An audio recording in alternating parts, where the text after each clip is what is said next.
প্রিয় দর্শক, আজ আমি তৈরি করছি বেগুনি বা বেগুনের চপ।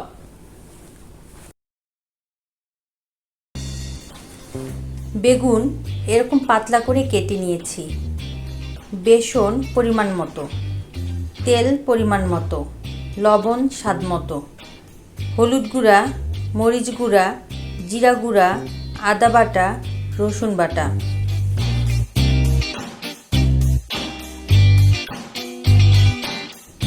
একটি বাটিতে এভাবে বেসনটুকু নিয়ে হাফ চা চামচ আদা বাটা, রসুন বাটা, হলুদ গুঁড়া, জিরা গুঁড়া, মরিচ গুঁড়া, লবণ ও সামান্য পানি দিয়ে ভালো করে পেস্ট করে নেব।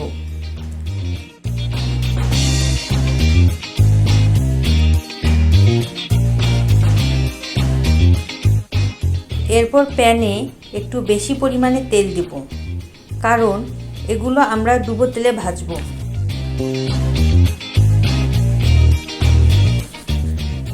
একটা একটা করে পাতলা করে কেটে রাখা বেগুনগুলোতে এভাবে বেসনের পেস্ট মাখিয়ে ডুবো তেলে ভাজবো।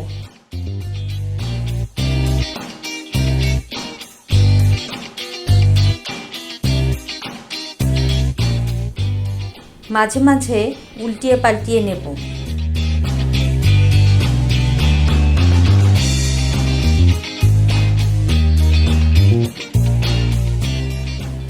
রংটা এরকম লালচে ভাব হলে বুঝতে হবে বেগুনি হয়ে গেছে।